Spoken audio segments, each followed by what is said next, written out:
CMMS Radio talks about all things CMMS, computerized maintenance management software, focused on maintenance management. It's the people, the process, and the culture that make your CMMS journey a success. Hey everybody, welcome back to Friends of Nano. We are recording here at SMRP number 33. It's 2025. We're in Fort Worth, Texas, and I'm joined by Jon Fazenbaker and Ken Hill. Now, these cats are with WearCheck International, WearCheck Americas, respectively. These guys are everywhere. They came to this show because they wanted to have an experience, connect with a bunch of pros, talk a bunch of shop, talk a bunch of trash, and they're here at the booth. You're in the nanosphere. Shout out to Reliability X for bringing the awesome rig, and shout out to Nano Precise for bringing me here and putting on this cool production. But guys, you guys sponsored it too. So first of all, Jon, welcome to CMMS Radio on Friends of Nano. Thank you for having me back, Greg. It's always a pleasure, buddy. Ken, how about yourself, man? You having fun at this conference? Oh, man, it's been a great conference so far. I'm looking forward to a little bit more fun later on. Oh, yeah. Now, you got to stay out of trouble. So I'm going to ask you guys a couple of questions, and I'll direct each one of you. Like, I'll say, Jon, so far at the conference, what's the best thing you've seen, the best thing you've learned, and is there anything going on that's new to you? Not a whole lot that's new to me, but one of the best things that I've saw this week was sitting in on Jason Bolte with Ardent Mills and listening to his conversation and doing his presentation. And somebody stepped up and said, you know what? Here we are as reliability and maintenance personnel. And what's the thing that we're lacking? We are not good at marketing what we do to the powers that be within our organizations. We are so much intricate part of boots on the floor and where the money really is made and where it happens. But we don't know how to sell it back upstairs with what we're doing. And that resonated with me. It really did, because it's true. We need to find a way, and SMRP is such an amazing association that it lets people walk in, no hats, no ties, and just say, what's your problem? What's my problem? We all have the same problem. Let's figure out how we can push this back up the ladder and find successful solutions that makes us more, not just compatible, but successful in our P&Ls and with what we're doing within our industry side. Yeah, and an event like this is where people do exactly that. They connect. I'm glad you got to sit in on something like that, because I don't get to sit through workshops and speaking sessions, and there's a bunch of cool heavy hitters here.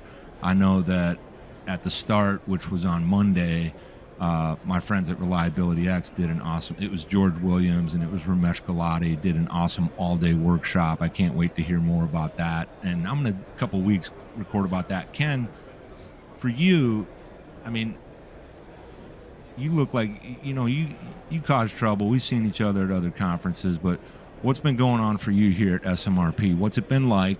And have you heard anything new, or what have you heard that's not new that you're just excited to talk about and talk to other people about here at the conference? Well, to start off with, I really enjoyed the keynote speaker with Jason Harris. He got me all fired up.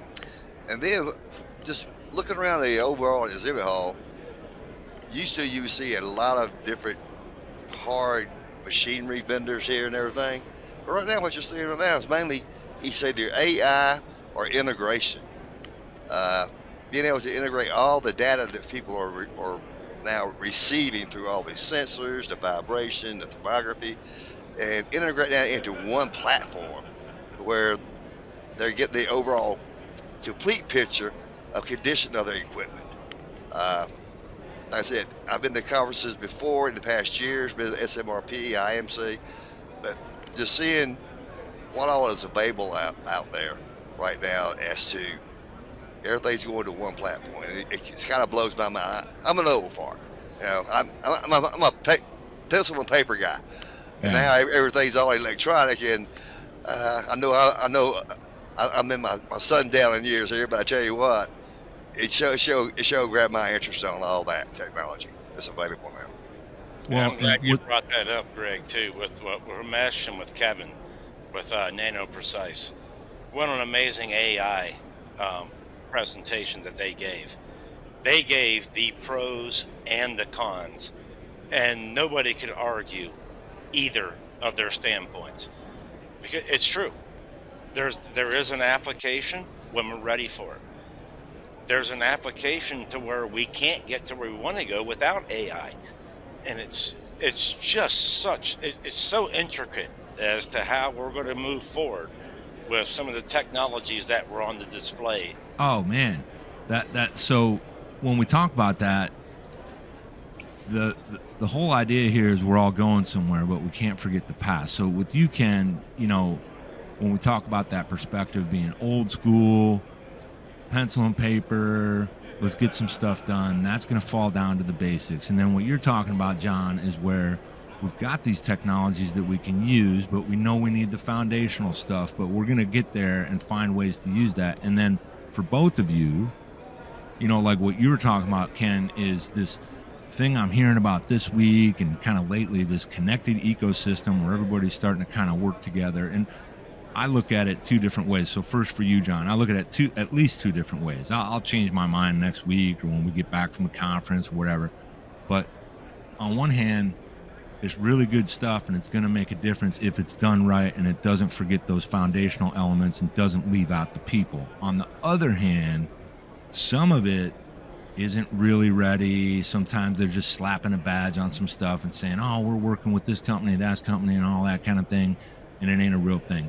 Have you seen that kind of throughout your years, Ken? Yeah, I have. And, said it on one of the conferences, where they were talking about I believe Ramesh was on there. And, the data that they're using now to go into the AI platform is human driven and not data driven like from sensors and everything. So knowing what data to put in there will determine what your outcome is. If you put good data in, you get good data out. Put bad data in, you get bad data out. So, but I've been in this business almost 40 years, and just the evolution over the last 5 years has really blew my mind. Used to, it was IoT, the Internet of Things. That's what it was 5 years ago. Now it's all about AI, artificial intelligence. So there's no telling where this platform is going to take us. Yeah. It's there every 5 years. Yeah. And we've all seen it. We wonder. We kind of like, oh man, yeah, it's gonna work. It's gonna be some good stuff, but it's probably gonna kind of cool off and all that. So, John, switching it back over to you. Last year the conference got canceled, unfortunately, due to the inclement weather, and I know you're out there on the East Coast, so you were aware of that. But this event has been bigger, I'm hearing from people, and it's probably because of that. It's probably because we're in Texas. But as it relates to SMRP and being able to cruise around a conference like this, get into a workshop, go into the speaking sessions, and talk to your, I'm going to use a word, brethren in this industry about solutioning things from a maintenance and reliability perspective, or maybe even incorporating conversations about like lubrication best practices and what you guys really do. Have you seen kind of a, do you think it was almost like, oh man, I don't want to say a good thing, but like, does it seem like it's a little bit more amped up this year because they had to miss last year? I think it was. And I think you're also seeing a lot of associate members and vendors in our industry realize that you're not going to a show anymore to put up a booth and try to sell services. You're going to a show such as this to actually hear the pinch points of the people in the industry using the technology, using the data, and how they're not using the data, because that's a big key. That's a key step. I've seen a lot of people collect mounds of data across the platforms, but what are they doing with it? Well, it's going into a flat file. It's sitting in a database. But what are you doing with it? And seeing Ramesh and seeing some of the best of the best, as you say, the heavy hitters in this industry, they are teaching people, here's how you use that data. these are our case studies. This is what we did with the way we brought in a blender, the way we brought in a gearbox or an agitator. This is how we set it up. We realized we had 15 feet that we were too high. We couldn't fit it there. We had to move it somewhere else. People soaked that in, and the constituents that were there, and they soaked that in. And those are real learning experiences. So they know when they're going to purchase hardware, when they're going to purchase equipment and purchase assets, how to properly spec it out and how to properly maintain it. And it just blew my mind. I was so proud of the industry seeing that this week here at SMRP. Yeah, and see, that's it. And I think the three of us would agree that that's the power of story, that's the power of mentorship, that's the power of, let's not talk from like a marketing advertising perspective, but let's kind of get down on the carpet. Let's get into almost like getting into the mud, and let's tell some real stories, because they stick and they make a difference. So Ken, and I'll bring it back to you, John, but Ken, next year we've already found out that the SMRP annual conference is going to be in Raleigh, North Carolina, and I know that's an important thing. What do you think might be different between now and next year as far as what we see? Do you think the AI will quiet down? Do you think it will amplify? Do you think there's going to be something new, or it's just going to be, and I don't mean this in a bad way, more of the same, where we get some more younger and different people coming in and learning from people? Just generally, what do you think? I know you're looking forward to it. Oh yeah, definitely, because that's our backyard, so we're definitely going to be there. And but now, I think AI is actually going to get ramped up. I think we're going to see a lot of progress from these different third-party software companies, where they're actually importing all this data in their format to where it does become useful for the end user. And you're speaking about the young guns coming up and the old guys like me on the way out. That's another thing I think the whole industry is really concentrating on, is your sustainability moving forward. Us old guys like me, where you actually go out there, you turn the wrenches and everything, you put your hand on there, oh yeah, it's hot, oh yeah, it's vibrating. All that will be, in the next 5 years, will be totally gone. The younger generation coming up, they got all these vibration sensors and everything else on there, and that they're going to go sit in their office, they're going to hit a button on a computer, it's going to pull up the whole plant, every piece of equipment, and every one of them's got all these sensors on there. And then it would surprise me to see it in the next 5 years, to where they won't really hardly need an oil lab, because they'll have all these oil sensors on there too. Give them, hey, the oil's hot, the oil has water in it, it has metal in it. So they'll have all that information right there at the fingertips, just by sitting in their office. And so, good thing I'll be retired by then. You're going to be getting some phone calls anyway, because people want to still get the real story, because that I don't know if it's going to happen that fast or not. You guys know better than me, so I'm going to switch it back to you, John, because with this conference coming out to Raleigh, I'm just kind of curious. Like you got some people we know in common that are nearby, and there's just going to be this nice convergence of people that might not have been able to make it out here to Fort Worth to Texas, in the middle of the country. And I think, with the amount of manufacturing and all this other kind of stuff, different plants and whatnot across the East Coast and in the Southeast region, man, I think Raleigh's just going to get overrun with a bunch of real deal pros and people like y'all. What do you think? Well, first of all, even though we haven't headed back yet, I know Andy Gagger is going to be on my flight back to Raleigh. And he's also going to be in first class with me. And he's going to play a joke and probably send me a free drink in first class. But what I will tell you this, that guy gets it. He gets it.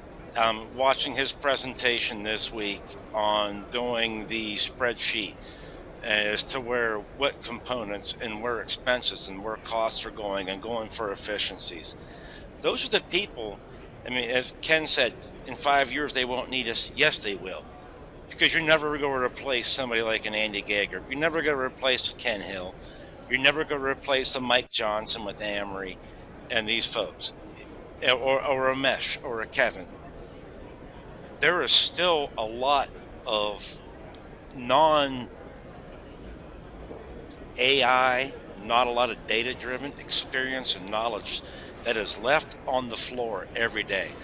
If you do not understand the grassroots and the foundations and fundamentals of what we're doing as an industry, then you'll never be able to capture where the integration and the AI and the software components are going moving forward.